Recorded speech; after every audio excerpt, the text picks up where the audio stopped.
Hey guys, if you're new to the channel, go back and watch Friday's live. Go to about the 1 hour and 5 minute mark, and you will watch me destroy myself doing the one chip challenge. Also, yeah, I suffer from vertigo now. I have to go to my doctor, and we're trying to figure out what the hell's happening. Could be an ocular issue, food issue, who knows, light sensitivity issue. I don't know. I'm gonna wear glasses all day. I paid $5 grand to get LASIK done, and I might have to wear glasses again. That's about what I feel like that. Anyways, if you're new to the channel, thanks for checking it out. We do reviews, we do firearms, kind of demonstrations and things like that. But I do it in a way as if you were the person going to buy the firearm. I'm not doing it as an industry insider. I'm not an expert. I've only been into guns for about 7 years. Believe it or not, I've only been doing this for about 7 years. I just happen to learn a lot of stuff very quickly. And I want to make sure that my audience, my subscribers, you people, get the best possible information so that you can make an educated decision, that Cushion can make an educated decision. Also, I film on a couch because I'm the American Ashens, I guess.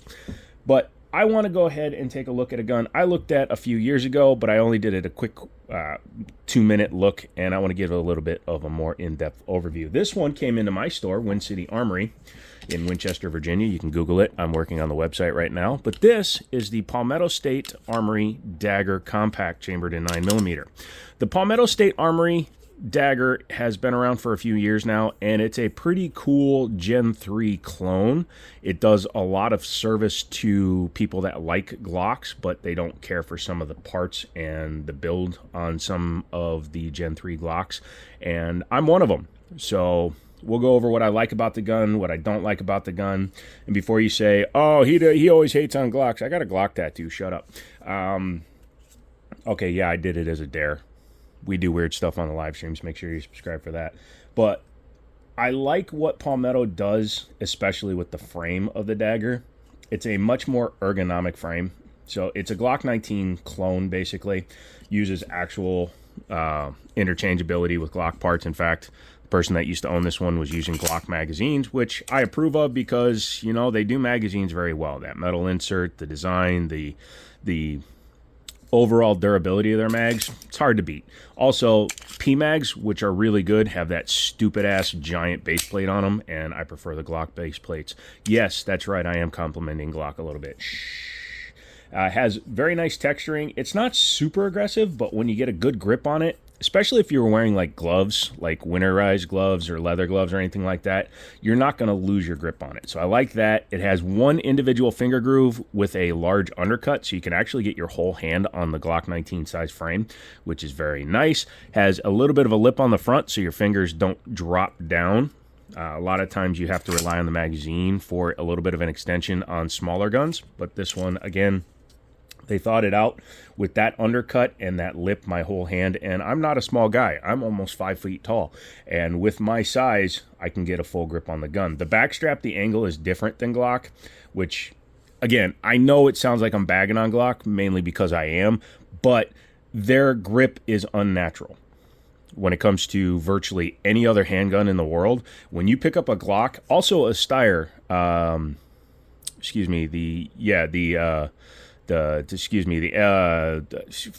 can't remember, the L9A1, the one with the trapezoidal sights or the pyramid sights. Same thing. The grip angle is a little bit weird on a Glock. So when you pick it up, you automatically aim low because of the degrees on the backstrap. There's nothing you can do about that. I like how it has texturing up high. It allows you to get a nice place for your thumb. So if you're one-handing it, your thumb is going to stay there so you can keep your grip very nice and strong. Obviously, single action.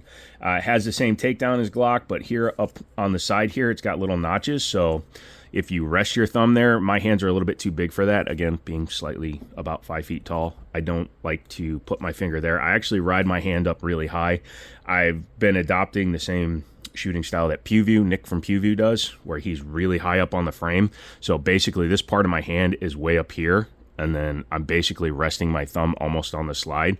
So I'm getting a very high grip on it, which is really comfortable actually when you're shooting fast and you're standing at an angle, which I have to do because of my disabilities. Just like a Gen 3, it does have an embedded serial number here. Oh my God, he's showing a serial number. Shh, we've talked about that. Has a cutout in the side of the mags. It does match the Palmetto mags. Aids for stripping out. It works fine with the Glock mags too, so if you happen to have a problem, you can, a double feed, a misfeed, etc. You can grip it and rip it. Standard Gen 3 style release. You could always swap that out for an enlarged one. You can also get an enhanced mag release if you want to. Has the standard trigger safe. Actually, this one's got the articulated trigger in it, excuse me. So unlike the standard Glock, which has a blade safety, this has the articulated trigger, kind of like a M&P has. Honestly, I like this better. Now, for those of you that are wondering, really quickly as an aside, the way that these trigger safeties work, there's nothing integrated into the mechanism at all with these.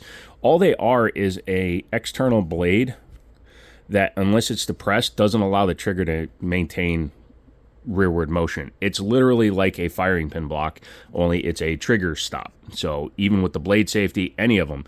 So you may see some people talk about, oh yeah, if you bring it back, you can see there's a little bit of a wall and then you can pull back past it. It feels like a two-stage. No, you're just pushing the safety up against there and then you're just pulling back a little bit more. So there is no two-stage trigger out of the box for a Glock or a Palmetto. Get that out of your head. The design on the slide is much more ergonomic and betterer than a Gen 3 Glock. You can see it's got some accenting cuts, nice little panel there. Forward and rear slide serrations, which is nice because if you overhand grip, you can grab it from pretty much any way you want to and run it. Like the Gen 5, they kind of angle cut the front. It's not nearly as rounded as a Gen 5, but versus a Gen 3, which is a completely squared off gun, it's a little bit easier for in, out of your holster. These are True Glow suppressor height sights. Not sure if these are the ones that came on the gun originally. They are metal sights, which is nice. It might have just had a standard set of blacked out ones, but these are True Glow night sights with the high vis front, which I really like. I like this night sight setup. I have it on a couple of my 1911s where you have the high vis front and it's still night sight in the back, but they're almost blacked out. There's no contrasting color around it, which makes for very easy dot acquisition when you are aiming the firearm. This side has, just like a standard Gen 3 Glock, external extractor that's held in by the firing pin block. It does have everything goes in the back, but it's retained by the firing pin block. They also angle cut the back here, not sure why. Has a little bit of an extension off the back like the Glocks tend to, which is fine. And it is a single slot pick rail, so it is very much in the Gen 3 style pick rail where it's just one slot. However, it is pick, not Glock accessory rail specific, so you can run whatever lights, lasers, bazookas will fit on a single slot. Has a metal guide rod and, again, the aforementioned threaded barrel. Let's talk about the trigger on it.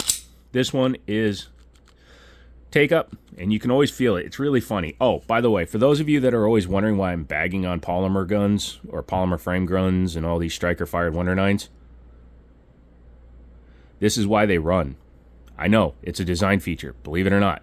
This is why a lot of these run fine. It's because they have extremely loose tolerances. If this gun cost $3,000 and had this kind of tolerance, nobody would deal with it. But you can literally see my hand through there.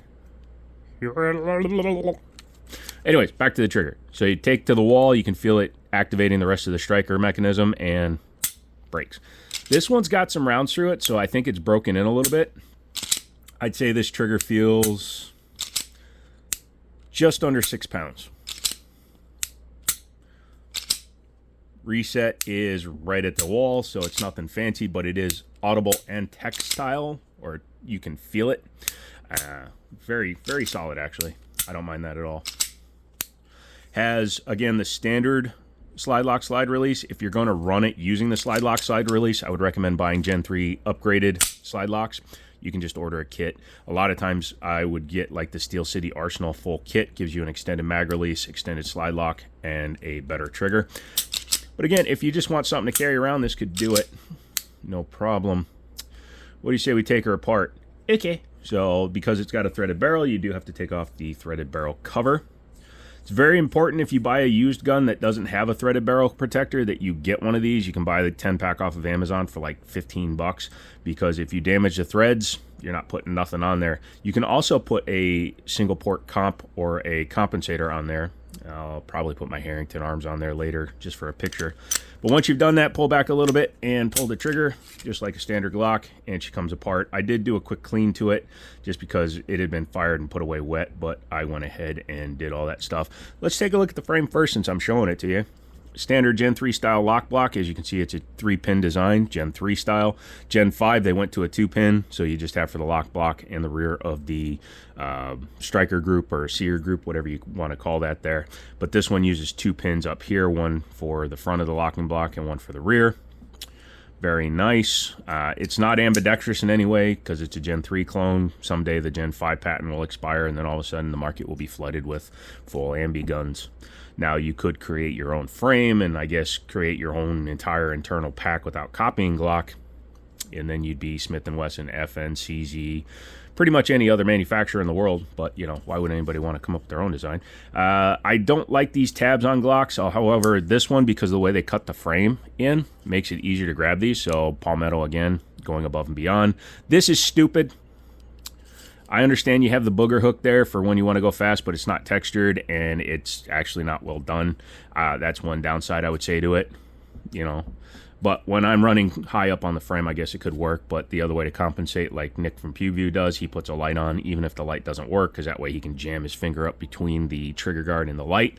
I get that. That's a good thing to do. All right, let's go ahead and take a look at the underside of the gun. Captive steel guide rod. I like that. I always change these out if and when I decide to build custom Glocks, because why wouldn't you add a little bit of extra security to it? You can use Glock actual steel ones, or you can get the aftermarket ones. They're all just as good. Barrel. These are interchangeable with the Gen 3 Glock, believe it or not. So if you don't want the threaded barrel, you could always just swap it out, and then you don't have to worry about it. I like it. It's fine. Uses John Moses Browning short tilting recoil action, so it just drops a little bit and comes back just a little bit. It doesn't have the link like CZs do, or the swinging link like a 1911. It's a much simpler design. It does rely heavily on the lock block, which is fine. And then the inside of the slide. Basically, it's a Glock. I mean, there's not a whole lot to say about that. Striker tube right there. There's your firing pin block. One thing that I always point out to people that buy these used that have had a round count, quite a high round count, all of this channel, all the way across, is actually open internally. So when you get brass shavings or carbon buildup, things like that, it can actually stop the striker from coming all the way and getting a good hit on the primer. If you are having issues like that, Glock, Zev, any of the Glock clones that use the exact same setup, take that out. So drop that, you push that in, drop out your extractor, and then you can clean inside this channel. You'd be surprised how many times I found brass shavings and etc. jammed into the striker channel. It's not a big deal. It's just something that you should do. At Wind City Armory, we offer full disassembly and cleaning on guns, and that's something I do when I do those cleanings, is I will disassemble the entire gun. I'll take out every component. I'll drive out the roll pins, take the entire unit out, grease it, make sure there's no fatigue on any parts, and put it back together, which is what you should be doing anyways, but I know a lot of people don't have time, so I offer it as a service. Standard striker plate, so you can change that out, although I like this one. It doesn't have the lines, it's just a semi-textured one. I actually prefer that. I would have run that on a Glock slide if I build another Glock, which I won't, but I could. Again, not optics cut, but you could buy these on Palmetto's website all the time, just the slides for, you know, 120 bucks. I think they sell one that's completely bare, so you could just swap over your parts, but otherwise they sell complete ones for like 125 to 150 dollars with optics cut, so you could easily have multiples of these, and that would be a cool thing to do. Reassembly. Take the barrel, slide it in. I always do it upside down, just to make sure if I, you know, when I'm setting parts in, I can just do that, because if you try to do it this way, right, there's always a chance it won't lock up. You know, and then you're fighting gravity. Don't fight gravity. Gravity's your friend. Gravity is a law, and we obey the law here at the Jiminy Show. And you just put your guide rod back in, take your slide, make sure it's centered. If it's off kilter, you could have issues with it jamming on the gun. Take your slides, line it up. I oil my guns and grease all the guns, make sure they're clean. That's why you see some marks on it, but that's just because I like to make sure that the guns are smooth. A little bit of oil leaking out just means that you're maintaining your gun, honestly. And just make sure that it still works. Put your threaded barrel protector back on. This one has a O-ring. Make sure you pay attention if it did or didn't. The O-ring just helps when you put a suppressor on, keeps it from unclocking itself. Yeah, overall, is the Palmetto State Dagger a better gun than the Glock? Well, it doesn't have Glock's quality control. Glock will, at random, grab a gun and put 500 rounds through it just to make sure. Random gun off the line. They fire, I believe, 50 rounds through every gun. Palmetto builds them. They might test fire them, and then they go, good luck. So there have been quality control issues in the past. The Dagger line seems to be, you know, probably 80-20 when it comes to quality control these days. So they're not bad. They're not the best. But they're better than, say, Taurus or even Kel-Tec when it comes to their quality control. But they still have a ways to go before I would call them 100% reliable.